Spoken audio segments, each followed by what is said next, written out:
Inspector Manju या मालिकेच्या आजच्या भागामध्ये आपण जबरदस्त असा ट्विस्ट पाहणार आहोत. कशाप्रकारे मंजूने एका दगडात दोन पक्षी मारत मानिनीची मेमरी माघारी आणून तात्यासाहेबाला पकडून पोलीस स्टेशनमध्ये पूर्वाच्या समोर हजर केलेलं आहे. आणि या सगळ्यामुळे पूर्वाची हालत कशी बेकार झाली आहे ते आपल्याला या भागामध्ये पाहता येणार आहे. जर आमच्या चॅनलला सबस्क्राईब केलं नसेल तर लगेच सबस्क्राईब करा आणि हा व्हिडिओ शेवटपर्यंत नक्की ऐका. मंजूला सस्पेंड होण्यापासून वाचवण्यासाठी पूर्वाने तिला सांगितलेलं आहे की मानिनीला जर का तू लवकरात लवकर माझ्यासमोर हजर करू शकली तर तुझं सस्पेन्शन मी रद्द करू शकते. पण आता मंजूला वेगळंच टेन्शन आलेलं आहे. तिच्या मनामध्ये विचार येतोय की सतत ही पूर्वा मानिनीच्याबद्दल मला का विचारते. मानिनी ही जिवंत आहे आणि तिला मीच पकडून ठेवलेलं आहे हे सगळं कदाचित हिला माहिती आहे. म्हणजे आपल्याविषयी हिला संशय आला आहे की काय, असं मंजूला वाटत असतं. आपण जर का डायरेक्ट हिला सांगून टाकलं की मानिनी जिवंत आहे तर, पण असं नको करायला असा विचार ही मंजूच्या डोक्यात येऊन गेलेला आहे.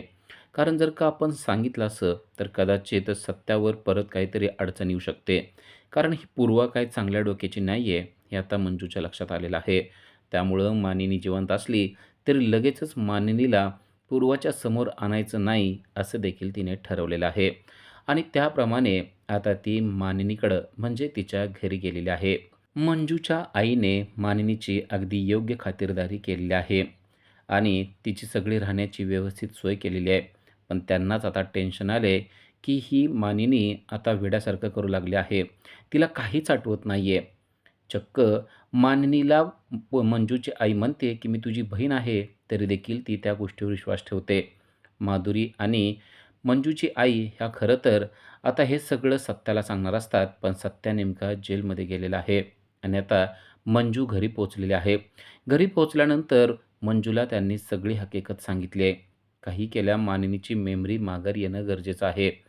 कारण आता मंजूला देखील माहिती आहे की जर का मानिनीची मेमरी माघारी आली नाही तर कोर्टामध्ये आता तात्यासाहेबाची केस स्टँड होणार आहे. आणि त्यावेळेस जर का यांनाच माहिती नसेल की सत्या निर्दोष आहे आणि सत्याने त्यांना वाचवलेलं आहे आणि खरं तर तात्यासाहेबच या सगळ्यामध्ये दोषी आहे, पण हे मानिनीला आठवणारच नाही आणि मानिनी सत्याची बाजू घेऊ शकणार नाही. त्यामुळे काही जरी झाले तरी मानिनीची मेमरी माघारी येणं गरजेचं आहे असं आता मंजूला वाटत असतं. आणि त्याप्रमाणे आता ती मानिनीकडे गेलेली असते. आईने सगळं काही तिला सांगितलेलं आहे आणि आता मंजू मानिनीच्या समोर उभारलेली असते आणि ती तिला विचारत असते की तुम्हाला काही जुनं आठवतं आहे का. पण मानिनी म्हणते मला काही आठवत नाही आहे आणि मला काही प्रश्न पण विचारू नका. त्यानंतर ती मानिनीच्या जवळ बसते, तिचा हात हातात घेते आणि तिला म्हणते तुम्हाला काही जुन्या गोष्टी आठवणं गरजेचं आहे. कारण त्यामुळे एका व्यक्तीच्या जीवनाचा आणि मरणाचा प्रश्न उद्भवलेला आहे. तेव्हा मानिनी म्हणते म्हणजे मी काय करू शकते? मी तुमची काय मदत करू शकते का? तेव्हा मंजू म्हणते, "हो, तुम्ही माझी मदत करू शकता. तुमच्याबरोबर एक वाईट घटना घडलेली होती. तुम्हाला एका व्यक्तीने आगीमध्ये ढकलून दिलेलं होतं. हे तुम्हाला आठवतंय का?" मानिनी म्हणते, "मला काहीच आठवत नाहीये." मानिनीला ती म्हणते, "थोडंसं तुम्ही तुमच्या डोक्यावर जोर देऊन काही वर्षांपूर्वीची ही गोष्ट आठवण्याचा प्रयत्न करा." तेव्हा मानिनी डोळे बंद करून काहीतरी आठवण्याचा प्रयत्न करते आणि तेव्हा तिला काही गोष्टी धुसर-धुसर आठवू लागतात. त्या घराला लागलेली आग, त्या आगीमधून तिने बाहेर पडण्याचा करत असलेला प्रयत्न, पण एका व्यक्तीने तिला ढकललेलं असतं आणि ढकलत असताना तिने त्याचा चेहरा बघितलेला असतो आणि दुसऱ्या एका व्यक्तीने तिला वाचवलेलं असतं. असं सगळं तिला धुसर-धुसर आठवत असतं आणि ते सगळं आठवत असताना तिला कळत नाही की आता हे सगळं कसं सांगावं. ती एकदम टेन्शनमध्ये आलेली असते. डोळे झाकून तिने डोक्याला हात लावून घेतलेला असतो आणि मंजू तिला म्हणते, "आठवतंय का बघा तुम्हाला? मी तुम्हाला एक फोटो दाखवते. ते फोटो दाखवले तर तुम्हाला काय आठवतंय का बघा." असं म्हणून मंजूने 2 फोटो तिच्यासमोर ठेवलेले असतात. एक सत्याचा आणि एक तात्यासाहेबाचा.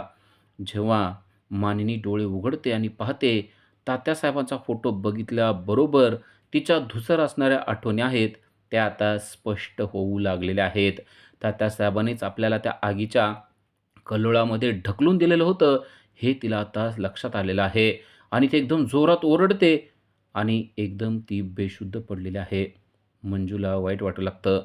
उगाच आपण यांना त्रास देतोय असं तिला वाटू लागलेलं आहे. आता त्या बेशुद्ध पडलेल्या असतात म्हणून मंजूने डॉक्टरांना बोलवून घेतलेलं असतं. डॉक्टर मानिनीचा बी-पी चेक करतात, तेव्हा त्यांना कळतं, की यांचा बी-पी खूप वाढलेला आहे आणि त्या मंजूला म्हणतात, "यांना थोडा आराम करण्याची गरज आहे." त्या एक इंजेक्शन देतात आणि म्हणतात, की "यांना आराम करू द्या." इंजेक्शन दिल्यानंतर डॉक्टर बाहेर पडतात, पण जेव्हा डॉक्टर बाहेर पडतात, तेव्हा इकडं मानिनीने डोळे उघडलेले आहेत. मानी जेव्हा डोळे उघडते, तेव्हा मंजू पाहते आणि मंजू त्यांची माफी मागते आणि म्हणते, "माफ करा. खरं मी तुम्हाला त्रास द्यायला नको होता.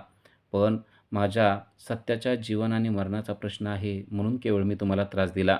पण तुम्हाला जो त्रास होतोय ते पाहून आता मलाच वाईट वाटू लागलेलं आहे." पण शुद्धीवर आलेली मानिनी आता मेमरी माघारी घेऊन आलेली आहे आणि मानिनी म्हणते, की "मला तुम्ही जे काय म्हणताय ते कळतंय आणि मला आता सगळं आठवत देखील आहे. मला ज्या व्यक्तीने आगीमध्ये ढकलून दिलेलं होतं, तो व्यक्ती म्हणजे तात्यासाहेब मोहिते पाटील म्हणजे माझा नवरा आहे." असं तिनं स्पष्टपणे सांगितलेलं असतं. तर त्याच वेळेस मला वाचवणारा देखील सत्य आहे, असं देखील तिने सांगितलेलं असतं. तेव्हा मंजूचा चेहरा अगदी फुलासारखा टवटवीत झालेला असतो. मंजू म्हणते, "खरंच तुम्हाला सगळं आठवतंय?" ती म्हणते, "हो, मला सगळं खरं आठवतंय आणि तुम्ही हे सगळं कोर्टात सांगू शकता का?" असं देखील मंजूने विचारलेलं असतं. तेव्हा त्या म्हणतात, की "हो, मी सत्याची बाजू घेऊ शकते, कारण त्यानेच मला वाचवलेलं आहे आणि आता त्याला वाचवणं हे माझं काम आहे." हे सगळं होत असताना तेवढ्यात भारतीचा फोन मंजूला आलेला असतो आणि एक जबरदस्त न्यूज तिने दिलेली असते. भारती सांगते, की आत्ताच पूर्वा मॅडमला वरिष्ठ अधिकाऱ्यांचा फोन आलेला होता आणि त्यांनी तात्यासाहेबांना अरेस्ट करण्याचा वॉरंट काढायला सांगितलेला आहे. कारण आता तात्यासाहेबांची केस ही कोर्टामध्ये स्टँड होणार आहे आणि त्यासाठी फरार झालेल्या तात्यासाहेबाला लवकरात लवकर पकडून आणा, असं प्रेशर वरिष्ठांनी पूर्वावर आणलेलं आहे. हे ऐकल्यावर मंजू तर आता भलतीच खुश झालेली आहे. आता इकडे तर मानिनीची मेमरी देखील माघारी आलेली आहे. ही गोष्ट सत्याला कधी सांगेल असं तिला झालेलं असतं आणि म्हणून ती आता पोलीस स्टेशनकडे गेलेली असते. पण जेव्हा ती पोलीस स्टेशनकडे जाते, तेव्हा तिला कळतं की पूर्वा आतमध्ये आहे. पूर्वा आतमध्ये असल्यामुळं ती बाहेरच थांबलेली असते आणि पप्पूच्या टपरीवर बसलेली असते. आता गोष्ट उलट झाली आहे. अगोदर मंजू आतमध्ये असायची आणि सत्या बाहेर असायचा. तेव्हा सत्या मंजूकडे पाहत बसायचा आणि आता मंजू बाहेर बसलेली आहे आणि सत्या आतमध्ये आहे. पूर्वा खिडकीत येऊन पाहते, मंजू दारात बसलेली असते आणि आता मंजू दारात बसून सत्याकडे बघत असते. सत्या आणि मंजूची खुणवा-खुणव चाललेली असते. पूर्वा चिडते, पण आता ती काहीच करू शकत नाही. कारण सत्या जेलमध्ये आहे, तर मंजू सस्पेंड आहे. त्यामुळं तिला काहीच बोलता येत नाही. ती चिडते आणि पुन्हा एकदा तिच्या केबिनमध्ये जाऊन बसते. हे सगळं पप्पू पाहत असतो. पप्पूला तर भलताच आनंद होतो. कारण आता त्या पूर्वाची होत असलेली चिडचिड पाहून पप्पू खुश झालेला असतो आणि पप्पू म्हणतो, "ताईसाहेब, आज आहे ना तुम्हाला एकदम आपण गरमागरम चहा पाजणार बरं का. कारण तुम्ही काम लय भारी केलंय. बघितलं ना ती बाई कशी तन-तन, तन-तन करत गेली. आपल्याला लय आवडलं बरं का. बरं झालं तुम्ही इथं आलात ते." ती म्हणते, "हो रे, पण मला सत्याला भेटायचं आहे." तो म्हणतो, "काय काम आहे सांगा तुम्ही? आपण जाऊन तिथं मेसेज देतो त्याला. अगदी चहा घेऊन जातो आणि मेसेज देतो." ती म्हणते, "ठीक आहे. तू त्यांना एक मेसेज दे, ते म्हणजे मानिनी यांची मेमरी माघारी आलेली आहे. त्यांना सगळं आठवतंय एवढं फक्त सांग." तो म्हणतो, "ठीक आहे, एवढंच ना, काय काळजी करू नका. आपण अगदी व्यवस्थितपणे त्यांना मेसेज देतो." आता मंजू देखील खुश झालेली असते. तेवढ्यात पप्पूचं लक्ष हे मंजूच्या हातात असलेल्या फोटोकडे जातं आणि तो म्हणतो, हा व्यक्ती आहे ना, याला मी बघितलेला आहे." मंजूच्या हातामध्ये तात्यासाहेबांचा फोटो आहे आणि त्याला बघितले म्हणल्यानंतर मंजू आता खुश झालेली आहे. मंजू म्हणते, "अरे याला कुठं बघितलंयस तू? हा तात्यासाहेब मोहिते पाटील आहे. माहिती आहे ना तुला? अगोदर मंत्री होता आणि आता तो फरार झालेला आहे." पप्पू म्हणतो, "अहो, आपल्याला सगळं माहिती आहे याच्याविषयी. तुम्हाला मी याची माहिती देऊ शकतो. हा आहे ना, एका अड्ड्यावर असतो. तो येतो तिथं. तिथं जर तुम्ही गेला ना, तर 100% तुम्ही त्याला पकडू शकाल." अशी आता हिंटच पप्पूने मंजूला दिलेली असते. मंजूला आता तर एकदमच भारी वाटू लागलेलं आहे. कारण तिकडे मानिनीची मेमरी माघारी आली आहे. तर आता तात्यासाहेब देखील फरार झालेला आपल्या हाती लागतोय. आता तिच्या डोक्यात विचार येतो, तात्यासाहेबाची फाईल हरवली असली, तरी तात्यासाहेबाला जिवंत पकडून पूर्वाच्या समोर हजर करू, म्हणजे आपलं सस्पेन्शन ती लगेच थांबवू शकेल. आता मानिनीला तर आपण आपण आणू शकत नाही, पण तात्यासाहेबाला जर का पकडून आणलं, तर पूर्वा नक्कीच खुश होईल, असं मंजूला वाटत असतं. तिला माहितीच नाहीये, की तात्यासाहेब हा पूर्वाचा बाप आहे आणि उलट तात्यासाहेबला बघितल्यावर पूर्वाची चांगलीच बोबडी वळणार आहे. पण आता मंजूने डोक्यातच ते ठेवलेलं असतं आणि मंजू म्हणते, "तुला नक्की माहिती आहे का पप्पू? मला खरं सांग." तो म्हणतो, "अहो, आपण सांगतोय ना." आणि पप्पूने बरोबर त्या अड्ड्याचा पत्ता मंजूला दिलेला असतो. पण आता मंजूकडं बंदूक वगैरे काहीच नाहीये. त्यामुळे तिला जयड्या आणि बलमा यांची मदत घ्यायची असते. ती लगेच जयड्या आणि बलमा यांना फोन करते आणि म्हणते, "आपली गाडी घेऊन या. आपल्याला एका ठिकाणी छापा टाकायचा आहे." लगेच बलमा आणि जयड्या फोर व्हीलर घेऊन मंजूकडे आलेले आहेत आणि ते तिघेही पप्पूनं सांगितलेल्या ठिकाणी तिथपर्यंत पोहोचलेले आहेत आणि तेथे अचानक झालेल्या हल्ल्यामुळे तात्यासाहेब एकदम घाबरून गेलेला आहे. अचानक जेव्हा तो मंजूला पाहतो, तेव्हा त्याला कुठं पळावं आणि काय करावं ते कळत नाही. तेव्हा मंजूने तात्यासाहेबाच्या गचुरीला धरायचा प्रयत्न केलेला असतो आणि त्याचे गुंड मंजूच्या अंगावर येत असतात. बलमा आणि जयड्या पण आता त्यामध्ये सहभागी झालेले असतात आणि त्यांनी त्या गुंडांची चांगलीच धुलाई करायला सुरुवात केलेली आहे.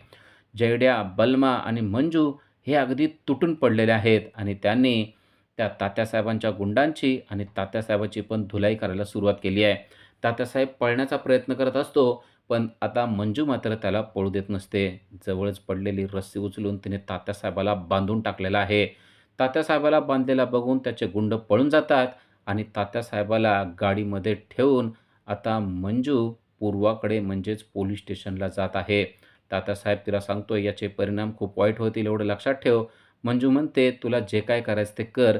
आता पोलीस स्टेशनला गेल्यानंतर तुला कळेल की मी काय-काय करणार आहे ते." तात्यासाहेब भलताच घाबरलेला असतो. त्याला एक गोष्ट मात्र वाटत असते, की पूर्वाच्या समोर आपण गेलो तर पूर्वा आपल्याला सोडवणार. पण आता पूर्वा या सर्वांच्या समोर त्याला ओळखही देऊ शकत नाही, हे मात्र त्याच्या लक्षात आलेलं नसतं. आणि आता मंजूने चक्क पूर्वाच्या समोर तात्यासाहेबाला पकडून घेऊन गेलेले आहे. आणि जेव्हा पूर्वा हे सगळं पाहते, तेव्हा तिच्या पायाखालची जमीनच हादरलेली आहे. आपला बाप म्हणजे तात्यासाहेब मोहिते पाटील, की ज्याचं वॉरंट निघालेलं आहे आणि वरिष्ठांनी त्याला पकडून आणायला सांगितलेलं आहे, त्याला चक्क मंजूने पकडून आणलेलं पाहून तिला काय बोलावं तेच कळत नाही. रागवावं, चिडावं का शाबासकी द्यावी तेच कळत नाही. कारण जर का रागवावं, तर सर्वांना समजणार की ही तात्यासाहेबाची बाजू घेते आणि जर का शाबासकी द्यावी, तर तात्यासाहेबांना वाईट वाटणार. पूर्वाचे नुसतं आता काय बोलावं असं तिला झालेलं असतं आणि तीच तिच्या समोरच उभी असते. मंजू म्हणते, "कसं वाटलं तुम्हाला सरप्राईज? तुम्ही म्हणला होतात ना मानिनीला पकडून आणा, त्या तर काय मला सापडल्या नाहीत. पण ज्याची फाईल हरवली आहे ना, तो तात्यासाहेब मोहिते पाटील म्हणजेच हा तात्या गुंड तुमच्या समोर पकडून आणलेला आहे." असं म्हणून तिने आता पूर्वाला हे सगळं सांगितलेलं असतं. पण हे सगळं बघून पूर्वाचा चेहरा मात्र अगदी 12 वाजल्यासारखा झालेला असतो. अशाच अपडेटसाठी आजच आमच्या चॅनलला सबस्क्राईब करा. थँक